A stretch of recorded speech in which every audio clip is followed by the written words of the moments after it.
Oktoobri keskel me küsitlesime Eesti noori, et teada saada, mida nemad tahavad muuta Tallinnas. Tuli välja palju huvitavat ideid ning avaldati pööraseid arvamusi. Kõige enam taheti muuta ühistransportit ja infrastruktuuri, aga samuti mainiti, et tasuks tõsta Tallinna esteetilist väärtust. Tere, mida sa sooviksid muuta Tallinnas?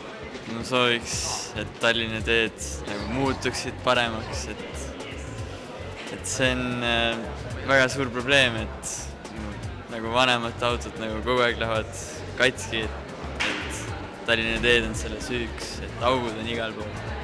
Ma teeksin kindlasti teed, teeksin paremaks ja arvatavasti teeks parema korraldus, sellepärast, et see on suht korrupeerunud, on see valitsus selle eesotsas. Tallinnas transport ja üldse võimu ma muudaksin, kuna ma ise tallinlane ei ole, siis ma ei ole nii palju sellele mõelnud, aga ja üldse kõik korras hoida, see tänavate puhtus ja kõik on veidi viimase aja käest ära läinud.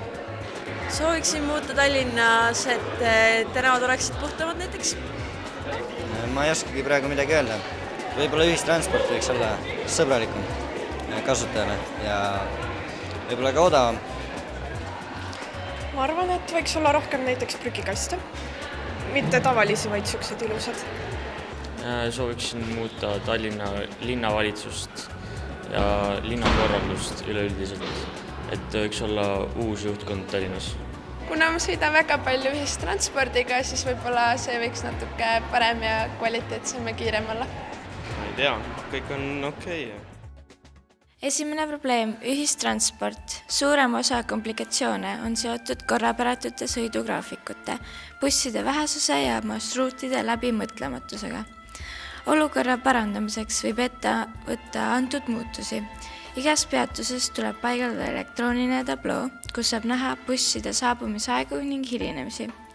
Samuti tuleks luua juurde bussiliine ning tihendada graafikut. Teine probleem, katkised teed.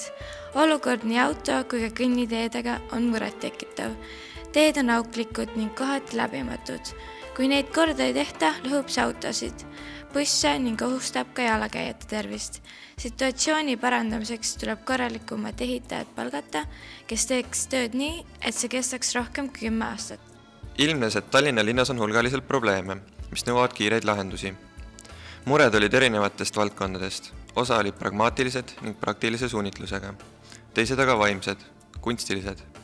Samas meil on kaunis vanalinn, millel küll on omad puudused, kuid teist sellist pole kuskil ja see teeb Tallinna väga eriliseks paigaks. Kõik meie linnas ei ole valesti, seetõttu võiksime olla vähem kriitilised ja mõelda positiivselt, kuna kõikidel linnadel pole sellist fantastilist vanalinna, mis on Tallinnal. Peaksime olema uhked. 3. probleem, Tallinna välisilme. Heaks näiteks sobib Põhja-Kopli, Pelgulinn, Lasnamäe ja Kalasadam. Tasub luua rohkem parke.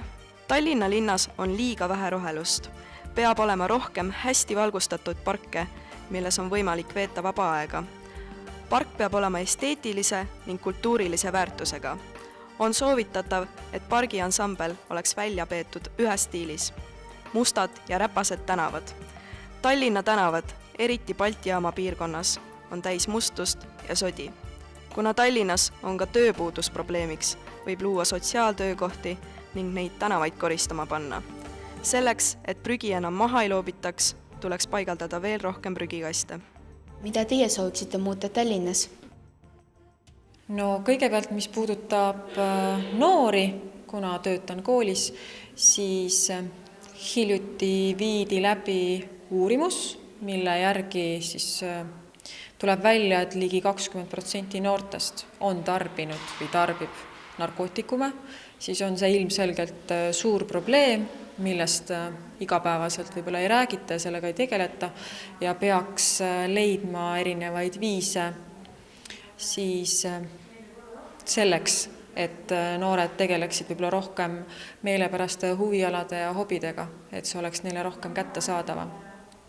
Aga mida te arvate, mida oleks selleks tarvis, kas raha või soove või mida? Ma usun, et kindlasti on igas valdkonnas vaja juurde ka raha. Loomulikult ilma rahaliste võimalusteta ei saa võib-olla selliseid lisavõimalusi luua, aga aga mingil määral kindlasti ka koostööd erinevate koolidega, organisatsioonidega ja toetajate leidmisega, et sellega peaks lihtsalt rohkem tegelema. Praegu te kuulsite Eesti noorte arvamust Tallinnast. Ma loodan, et need ideed ei jää vaid paberile, vaid muutuvad teoks. Anett Sibrits, Karl Günter Kaljuveer, Mirjam Aimla, Katariina Pudrik ja Marie Heinsalu spetsiaalset projekti Teise pilguga raames.